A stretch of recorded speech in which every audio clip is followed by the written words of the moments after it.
Hello friends and welcome to the lecture one of the current affairs revision series. जैसा कि कल मैंने आपको डेमो लेक्चर दिया था, कल मैंने प्लेसेस ऑफ न्यूज़ छोड़ा था मई का।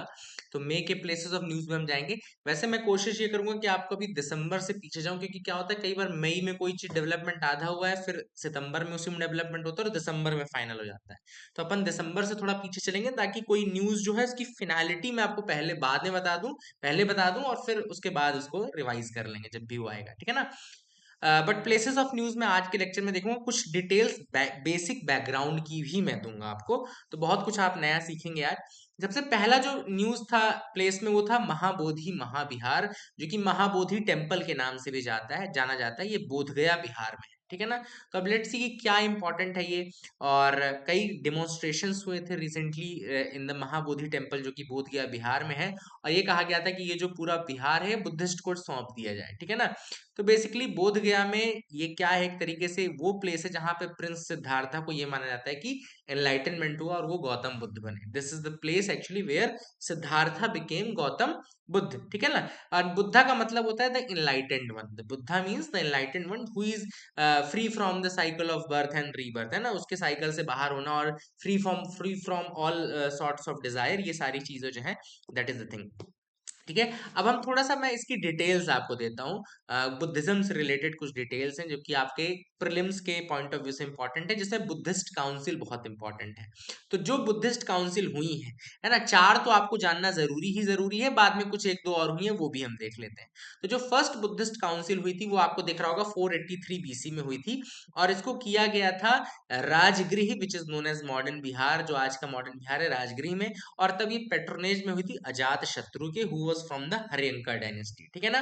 प्रेसिडेंट इसके थे महाक्षपा, याद रखिएगा, द प्रेसिडेंट वाज महाक्षपा।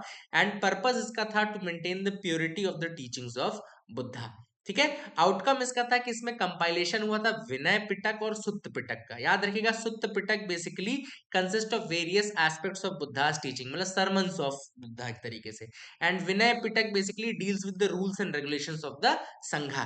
एक तीसरा भी और होता है अभिधम्म पिटक, है ना यार, याद है ना। Vinaya Pitaka, Sutta Pitaka and Abhidhamma Pitaka. Sutta Pitaka is actually the Buddha's teachings और sermons, and it was under the direction of Ananda which was developed. And Vinay Pitak basically was the rules and regulations of the Sangha, जो कि Upali, he was also a disciple of Buddha। Anand and Upali के अंदर ये दोनों develop हुए। Second Buddhist council होती है 383 BC में, which was mainly to settle the disputes between the true interpretation of Buddha's teachings। में 10 contentious issues आए थे। ये 10 contentious points हैं, storing salt in horn, eating after midday, ये सारी चीजें, गोल्ड एंड सिल्वर यूज कर सकते हैं कि नहीं कर सकते, तो इसके ऊपर ये हुआ था।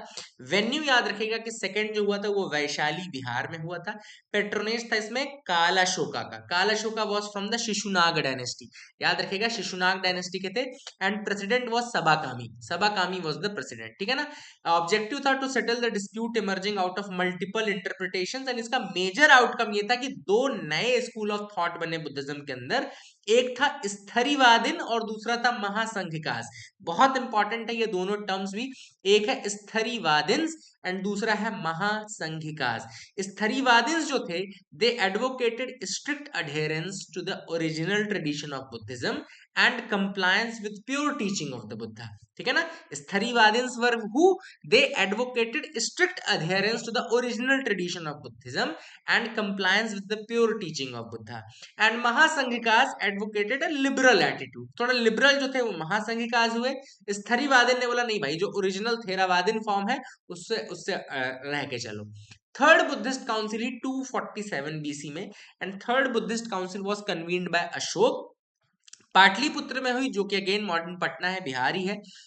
पेट्रोनेज अशोका का था, मौर्यास का था। प्रेसिडेंट था मोगली पुत्र तिस्सा, याद रखेगा। And it was primary held to eliminate the corrupt practices of bogus monks and Sangha. तो इसमें बेसिकली आउटकम ये था कि इसमें जो बोगस भिक्खूस थे, जो भिक्खू यानी भिक्षा मांगने वाले थे, जो बुद्धिस्ट बोलते थे ये अपने आप को, वो यहाँ पे अलग किए गए। एंड फाइनल त्रिपिटक, जो त्रिपिटक तीन है, विनय पिटक, सुत्त पिटक, अभिधम्म पिटक। अभिधम्म पिटक यहाँ पे which deals with the philosophy of Buddha. I hope आवाज आ रही हो यहाँ पे। Let me see, it is, yes it is covering. So तीसरा जो था वो था the the Abhidhamma Pitaka was finally completed in this and they were written in Pali language. ये भी आप याद रखेगा। I hope you got clarity. Kathavatthu नाम का एक कंपाइलेशन इसमें मोगली पुत्र तिस्ता ने लिखा था, ये भी याद रखेगा। एंड थेरावाद, थेरावाद बेसिकली जो टर्म थेरावाद है, that is the original teaching of the Buddha, वो भी याद रखना। अशोक ने कुछ धम्मा मिशन भी भेजे, ये सारी चीजें आप याद रख सकते हैं। आई होप यू गॉट क्लैरिटी। इसमें दिख रहा है कौन कौन कहाँ कहाँ गया, जैसे मध्यांतिका थेरा जो कश्मीर एंड गंधार रीजन में गया, महादेव थेरा गया महिसम मंडला मैसूर में, रक्षिता थेरा गया वनवासी जो कि साउथ इंडियन रीजन है, योनका धम्म रक्षिता थेरा गया आपका मॉडर्न गुजरात वाले रीजन में। ये आपको याद करने की जरूरत नहीं, ये नहीं पूछेगा। फोर्थ बुद्धिस्ट काउंसिल आपकी कनिष्क के अंदर 72 एडी में हुई कश्मीर में, और इसके प्रेसिडेंट थे वासुमित्र। अश्वघोष थे ही पार्टिसिपेटेड इन दिस काउंसिल, ये बड़ा इंपॉर्टेंट रहता है। फोर्थ बुद्धिस्ट काउंसिल कश्मीर में हुआ, वासुमित्र हुए, अश्वघोष उसके फेमस बुद्धिस्ट स्कॉलर पार्टिसिपेट किए। इसमें दो स्कूल्स में विभाजित हुआ Buddhism, the Hinayana which is the lesser vehicle, lesser wheel बोलते, लेसर व्हीकल बोलते, जो कि पुराना फॉर्म है बुद्धिज्म का, जो ओरिजिनल फॉर्म था जहां पे स्कल्पचर या आइडल वर्शिप नहीं होती, ये सारी हिनयान की टीचिंग्स हैं। किस केवल सिंबल्स की करो, इंसान की मत करो पूजा, ये सब मत करो। और महायान जो नया रिन्यूड साइकिल था, ग्रेटर व्हील जिसको ग्रेटर व्हीकल बोलते हैं, वो भी डेवलप हुआ। ये आपको याद रखना है। कुछ और बुद्धिस्ट काउंसिल भी, जैसे 1871 में फिफ्थ बुद्धिस्ट काउंसिल आपकी मैंडले बर्मा में हुई, 1871 में मैंडले बर्मा में रखी गई। और सिक्स्थ बुद्धिस्ट काउंसिल जो है 1954 में 2500 साल पूरे होने के उसमें उपलक्ष्य में हुई, ये भी बर्मा में हुई, यंगून में, यानी म्यांमार ही है अल्टीमेटली, काबा आए बर्मा। ठीक है, तो I hope you got clarity regarding the six Buddhist councils. I hope you got clarity, I hope आपको समझ में आ गया होगा। अगली जो न्यूज थी वो थी heard island and McDonald island. अब ये दो आइलैंड न्यूज में थे रिसेंटली। डोनाल्ड ट्रंप ने क्या किया था, इस रीजन में इंपोर्ट होने वाले जो heard island and McDonald island से इंपोर्ट होने वाले होते हैं उसमें 10% का टैरिफ लगाया था। इसके अलावा तीन आइलैंड और थे, Cocos, Christmas island and Norfolk island.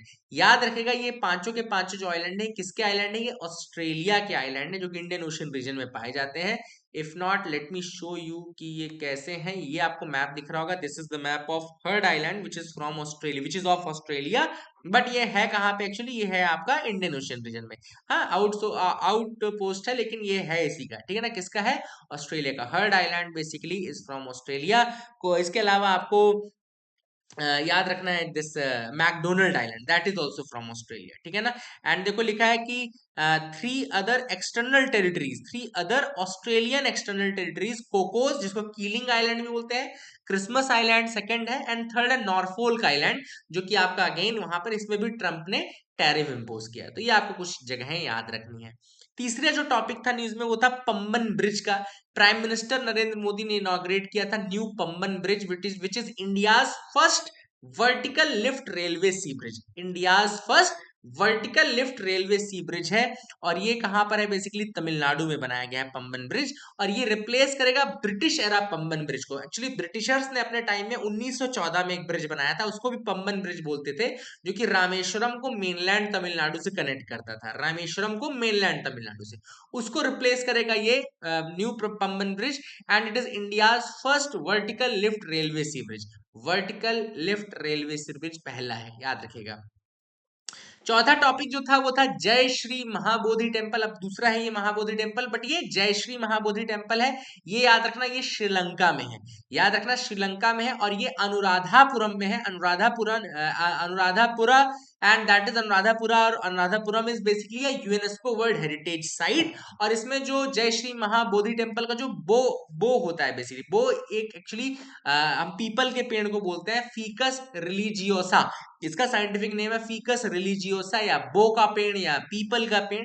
And it's believed to have grown from a branch of a tree in Bodh Gaya which is in present day Bihar. ये जो आपका जय श्री महाबोधि टेम्पल का जो बो प्लांट है, ये माना जाता है कि वहां की एक डाल से उगा है, ठीक है ना, जहाँ पे गौतम बुद्ध ने एनलाइटनमेंट लिया था। तो ये भी काफी इंपॉर्टेंट जगह रखता है श्रीलंका में। और श्रीलंका में संघमित्रा जो अशोक की बेटी थी, वहां वो भेजी गई थी श्रीलंका में, ताकि अशोक का जो धम्म है वो फैलाया जा सके। तो ये भी आप चीज याद रख सकते हैं। आई hope you got clarity. And Sanghamitra का श्रीलंका में आना, याद रखना, इस पेड़ के साथ संघमित्रा का श्रीलंका में आना उदुवाप पोया के नाम से सेलिब्रेट होता है। उदुवाप पोया के नाम से सेलिब्रेट किया जाता है। I hope you got clarity regarding this. ये आपको उदुवाप पोया दिख रहा होगा। This is how it is being celebrated. I hope you will remember these facts as well. ठीक है, तो ये फैक्ट आप याद रखिएगा। आगे मूव करते हैं। अगला टॉपिक है रामप्पा टेम्पल। अब तेलंगाना टूरिज्म ने बेसिकली शोकेस करने के लिए और यूनेस्को वर्ल्ड हेरिटेज साइट जो है रामप्पा टेम्पल की, उसको शोकेस करने के लिए अभी रिसेंटली मिस वर्ल्ड जो 2025 का कंटेस्टेंट थे उनको ले गए थे वो हेरिटेज साइट रामप्पा टेम्पल, है ना, याद रखिएगा। एंड ये बेसिकली ये हैदराबाद में जो इवेंट है ये तेलंगाना होस्ट कर रहा है। मिस वर्ल्ड 2025 का पेजेंट, ये third time India will host this event. याद रखिएगा, थर्ड टाइम है जो कि इंडिया होस्ट करेगा। और बेसिकली ये मनाया जाएगा इन द रामप्पा टेम्पल, उसमें शोकेस करा जाएगा। ठीक है ना। अब याद रखें कि यहाँ पे रामप्पा टेम्पल को रुद्रेश्वरा टेम्पल भी कहा जाता है, which is also known as the Ramappa temple. ये पालमपेट मुलुगु डिस्ट्रिक्ट नियर वारंगल है in the state of Telangana. It has been declared UNESCO heritage site in 2021, 2021 में इसको रखा गया था। और इसका नाम याद रखे ना, इसका नाम जो रामप्पा पड़ा है ना वो इसके आर्किटेक्ट के नाम पे रखा है। याद रखिएगा, the architect was basically Ramappa. अगर आपसे कोई पूछे ना कि रामप्पा टेम्पल का नाम रामप्पा किसके ऊपर पड़ा है, it is not because of any ruler there, it is on the name of your architect. और याद रखेगा, it was formed in the kakatiya ruler Ganpati Deva. Ganapati देव नाम के ककटिया रूलर थे जिनके नाम पे ये बेसिकली जिनके टाइम पे ये बेसिकली बनाया गया है। थोड़ा सा मैं इसमें आपको क्या करूंगा, ककटियाज की भी हिस्ट्री बताना चाहूंगा क्योंकि इंपॉर्टेंट है, क्वेश्चन पूछा जा सकता है। तो ककटियाज बेसिकली डायनेस्टी जो थी वो साउथ इंडिया की डायनेस्टी थी, which was known for its support of art, literature and architecture. Founder of the Kakatiya dynasty was Beta Raju. Beta Raju took the name of Prola Raja. He took the name of Prola Raja and was the founder of Kakatiya dynasty. इनके successors में रुद्रदेव आते हैं, who expanded the dynasty, है ना। रुद्रदेव के अंदर काफी है। कैपिटल इनकी वारंगल बनी, इसीलिए वारंगल में ये टेम्पल है, आपको ये भी बता दूं। And the dynasty's most famous ruler was Ganapati Deva. Ganapati Deva क्यों, क्योंकि मैंने अभी आपको बताया भी। And he was succeeded by daughter Rani Rudrama Devi. Rani Rudrama Devi was one of the few women rulers of south India जो कटियास को बिलोंग करती हैं, रुद्रमा देवी। और रुद्रमा देवी बेटी थी गणपति देव की। गणपति देव अभी मैंने पीछे आपको बता दिया जहां पे रामप्पा टेम्पल जिनके टाइम पीरियड में बना। एंड इनके पास इन्वेजन हुआ 14th सेंचुरी में, दिल्ली सल्तनत को का फेस करना पड़ा। याद रखना, these are some of the things which they had to face. I hope you got clarity regarding this topic as well. Then अगला है कैलाश मानसरोवर यात्रा। अब जैसा कैलाश मानसरोवर आपको दिख रहा होगा, दिस इज द लोकेशन जहां मानसरोवर लेक है, कैलाश मानसरोवर यात्रा। तो मिनिस्ट्री ऑफ एक्सटर्नल अफेयर्स ने अनाउंस किया था कि कैलाश मानसरोवर यात्रा अभी 2020 से नहीं हो रही है, इस बार वो रिज्यूम की जाएगी। 2025 में रिज्यूम की गई। And this comes as a part of large rapprochement between India and China, है ना। तो अभी हम देख लेते हैं इसको, लेटेस्ट स्टेटस इसका क्या है।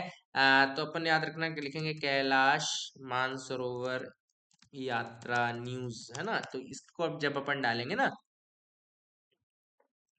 पहले तो देखो आपको एक रिसेंट न्यूज 3 घंटे पहले की मिलेगी। Satellite images show new Chinese military structure near Pangong lake, है ना। तो पेंगोंग के पास नया चाइनीज स्ट्रक्चर है।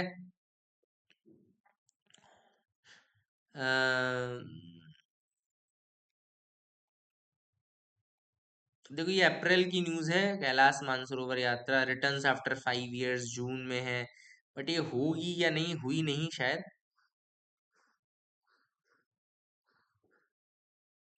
तो ठीक है, अपन तो यही मानेंगे इट बिगैन आफ्टर 5 years। देखो 5 साल के गैप का न्यूज जो है रिसेंट, वो भी यही है जो मैं आपको बता रहा हूँ।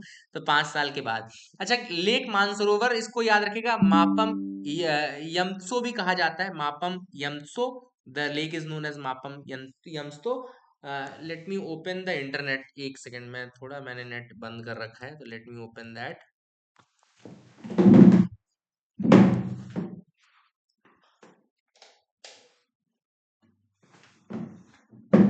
Okay, I hope you are able to see me. अच्छा अपन अच्छा अच्छे से करेंगे, आप लोग भी ज्यादा से ज्यादा करने की कोशिश करिएगा। जो मैं बता रहा हूँ नोट्स अपने अपने हाथ से आप बनाते रहिए, मैं हालांकि आपको प्रोवाइड करूंगा, बट अभी आप क्या है जब क्लास ले रहे हो ना तो उसको जरूर जॉट डाउन किया करो, बहुत इंपॉर्टेंट होता है वो, है ना। तो वो यूपीएससी में आपको बहुत मदद करेगा, आप देखेंगे फ्यूचर में जब आपको रिवीजन होगा ना तो बहुत इजीली आप रिवाइज कर लेंगे। ठीक है, तो that is a thing which is important. तो लेक मानसरोवर बेसिकली इसको मापम यमसो भी कहा जाता है। It's a high altitude fresh water lake जो कि माउंट कैलाश जो है तिब्बत ऑटोनॉमस रीजन वहां पर आती है। And primary there are two primary routes, एक है लिपुलेख पास रूट और दूसरी आपकी नाथुला रूट। तो लिपुलेख पास जो है basically on the border between Uttarakhand and Tibet autonomous region. तो उत्तराखंड और तिब्बत ऑटोनॉमस रीजन जो हम हमने ऊपर देखा भी, उसके बीच में आता है आपका लिपुलेख पास, एक तो वो रूट है, और दूसरा आपका नाथुला रूट है जो कि सिक्किम और तिब्बत ऑटोनॉमस रीजन में आता है। ठीक है ना, तो ये आप याद रखना। एंड एक जलेपला पास भी है जो कि सिक्किम और तिब्बत के बीच में है। तो ये भी एक प्लेस इंपॉर्टेंट था जो कि न्यूज में था। पॉइंट नीमो, अब पॉइंट नीमो बहुत ज्यादा न्यूज में रहता है। Let me tell you about Point Nemo in detail. Point Nemo UPSC में एक बार इसको अच्छे से किसी वेबसाइट से निकालता हूँ। की फैक्ट्स अपने को यहाँ मिल रही है वाजीराम में, तो देख लेते हैं। Point Nemo is also known as oceanic pole of inaccessibility, ये इंपॉर्टेंट लाइन है। ओशियानिक पोल ऑफ इनएक्सेसिबिलिटी बोलते हैं इसको। And it is being the farthest point from any land mass on Earth. It is the farthest point from any landmass on earth, बहुत important है ये। And Point Nemo important है। This remote point lies in the South Pacific Ocean and is named after captain Nemo जो sailor थे from Jules Verne's famous novel 20,000 Leagues Under the Sea. 20,000 Leagues Under the Sea was a novel जिसके अंदर joules वर्न नाम का एक character था, seller था। And captain Nemo basically उसमें था और उसके नाम पे ही ये रखा गया है। And it is situated approximately 2688 kilometre from the nearest land mass. The isolated point is famous for its extreme remoteness, बहुत ज्यादा रिमोट पॉइंट है। Closest human presence often being aboard the International Space Station orbiting above. तो जो इसका closest human habitation है वो सोचो international Space station है, तो अब आप समझ सकते हो कि क्लोजेस्ट इसके इंटरनेशनल स्पेस स्टेशन में लोग रह रहे हैं। एंड इसमें कुछ जो इंपॉर्टेंट आइलैंड्स हैं, ड्यूसी आइलैंड जो आपका ब्रिटिश ओवरसीज टेरिटरी है, पिटकेर्न आइलैंड है, नॉर्थ में मोटू है, Easter one of the Easter island जो कि चिलियन डिपेंडेंसी है। तो south is Maher island which is part of Antarctica. तो Maher island, Motu Nui, Ducie island and Pitcairn island, ये आपको नाम चार देखने हैं जो कि इंपॉर्टेंट है। It is the most secluded place on earth आप बोल सकते हैं। ये कुछ चीजें जो आप पॉइंट नीमो के रिगार्डिंग याद रखिएगा। देन ऋषिकेश कर्ण प्रयाग रेल लाइन। देखो प्रयागों के बारे में मैंने कई बार आप लोग को न्यूज में बताया कि डीएवी, आपको एक कोड याद रखना है कि डीएवी पाक के बाद मर गया, है ना, डीएवी पाक के बाद मर गया। तो ये आपका धौली गंगा अलकनंदा का विष्णु प्रयाग, पिंडार अलकनंदा का कर्ण प्रयाग, भागीरथी अलकनंदा का देव प्रयाग, एंड देन मंदाकिनी और अलकनंदा का आपका रुद्रप्रयाग। तो ये चार आपको याद रखने हैं। मेन प्रयाग जो है, ये चार प्रयाग हैं जो कि आप याद रख सकते हैं क्योंकि क्वेश्चन यूपीएससी पूछता है। ये कोड मैंने आपको इसीलिए बताया ताकि आपको याद रहे, ठीक है ना। And Rishikesh Karnaprayag rail line के लिए इन्होंने एक टनल के बारे में बताया है। Longest, one of the longest transportation tunnel जो कि जनासू ट्विन टनल है इसको टनल नंबर 88 भी कहा जाता है। तो अगर आपसे कोई पूछे टनल नंबर 8 तो उत्तराखंड के देवप्रयाग रीजन में है ये। लगभग 125 kilometre from Rishikesh Karnaprayag line, है ना। तो ये आप याद रख सकते हैं T8। And T8 also has the distinction of being the first place in the Himalayas where Indian Railways have used tunnel boring machines, जहां पे tunnel boring machines Indian railway ने यूज की है to excavate the hard rocks and all. T8 tunnel ही है, ठीक है ना। ये आप याद रखना। तो ये कुछ मैप है, देखो आपको दिख रहा होगा। ये आपका वो चल रहा है, देवप्रयाग कर्णप्रयाग के बीच की लाइन चल रही है। देन एग्जिस्टिंग रेलवे लाइन है, ये सारी चीजें आप देख लीजिए। 14.57 किलोमीटर का देवप्रयाग जनासू स्टेशन के बीच में, देवप्रयाग और जनासू के बीच में आपका ये टनल है, ठीक है ना। तो ये भी आप चीज देख सकते हैं। Then Vizhinjam international sea port in Kerala. तो recently prime minister Narendra Modi 2 मई 2025 को इनॉग्रेट किया Vizhinjam international sea port in Kerala in the major step towards the putting the state into global maritime map. Vizhinjam port जो है it is located in Kerala capital city Thiruvananthapuram, तो capital city Thiruvananthapuram में located है, ये भी आप याद रखिएगा। ट्रांसशिपमेंट पोर्ट में क्या क्या चीज होती है, यूपीएससी क्वेश्चन पूछ सकता है। ट्रांसशिपमेंट पोर्ट बार बार लिखते हैं ना कि ये ट्रांसशिपमेंट पोर्ट है, तो ट्रांसशिपमेंट पोर्ट का मतलब होता है टर्मिनल्स होते हैं जहां कार्गो कंटेनर्स को शिफ्ट किया जाता है from one vessel to another vessel. एंड ये ट्रांसशिपमेंट पोर्ट की खासियत होती है कि उसमें टर्मिनल्स होते हैं, कार्गो कंटेनर्स को आप शिफ्ट कर सकते हैं एक वेसल से दूसरे वेसल्स में, ठीक है ना, ये आप याद रखेगा। कुछ अवार्ड्स इंपॉर्टेंट न्यूज में थे, जैसे ब्रेक थ्रू प्राइज 2025 का breakthrough prize which is a fundamental physics है ना, याद रखिएगा फंडामेंटल फिजिक्स में ब्रेक थ्रू प्राइज दिया जाता है। एंड इसको याद रखना, ये रिसेंटली जो दिया गया है वो दिया गया है आपका सर्न के लिए, प्रोजेक्ट एट सर्न के लिए दिया गया है। एंड सर्न आपको पता है यूरोपियन पार्टिकल फिजिक्स की लेबोरेटरी है जो कि जेनीवा स्विट्जरलैंड में लोकेटेड है। एंड इस अवार्ड को, ब्रेक थ्रू अवार्ड को ऑस्कर ऑफ द साइंस भी कहा जाता है, तो ब्रेक थ्रू अवार्ड को याद रखिएगा, let me write it down for you. Breakthrough award, breakthrough award which is also known as the Oscar of the science, Oscar of the science, ठीक है ना। इस प्रोजेक्ट को याद रखना, इस प्राइज को स्टार्ट किया था मार्क जुकरबर्ग ने 2013 में, है ना, और उसकी वाइफ जो प्रिसिला चैन है उसने स्टार्ट किया था 2013 में, ठीक है ना। I hope you got clarity. कुछ टर्म्स भी न्यूज में थे, जैसे हैंड्स ऑफ प्रोटेस्ट, ये हैंड्स ऑफ प्रोटेस्ट आपका न्यूयॉर्क में चालू था, याद रखिएगा, it was a protest organised for mainly New York, LGBTQ advocates जो है उन्होंने स्टार्ट किया था हैंड्स ऑफ। एंड ये सारी चीजें आपको याद रखनी है। डोनाल्ड ट्रंप की जो एडमिनिस्ट्रेटिव पॉलिसीज है उसके अगेंस्ट इन्होंने किया था। Then Lapu Lapu day, Lapu Lapu day is observed on the anniversary of battle of Mactan. तो याद रखिएगा, अगर आपसे कोई पूछे लापू लापू डे, तो it was the battle of Mactan जो कि 1521 में फाइट किया गया था, 1521 में फाइट किया गया था। चीफटेन जो थे उस समय मक्तान के, मक्तान आइलैंड, लापू लापू याद रखेगा, उसने डिफीट किया था स्पेनिश फोर्सेस को अंडर द फर्डिनेंड मैगेलन। तो ये याद रखना आपको, लापू लापू लापू लापू लापू अगर आप देखें तो it's a city in Mactan, Philippines. Lapu Lapu was the ruler of Mactan, Lapu Lapu ruler of Mactan. Mactan island basically Philippines, और उसने स्पेनिश आर्मी को डिफीट किया था फर्डिनेंड मैगेलन के अंदर। तो these are the things which were important. I hope you got clarity, I hope आपको समझ में आया होगा। अभी ये छोटा लेक्चर है, अभी हम धीरे धीरे और बढ़ाएंगे। आज आपको मैंने बहुत सारी चीजें जो मई मंथ की है वो बताई हैं, में कुछ कुछ अप्रैल अप्रैल के भी जो इंपॉर्टेंट टर्म्स है वो कवर किए हैं। कल अपन कवर करेंगे इकोनॉमी पॉलिटी वाले पार्ट, जो थोड़ा वैसे पार्ट है, कंसेप्चुअल पार्ट भी है, बड़े पार्ट भी है। तो I hope you will be able to see them.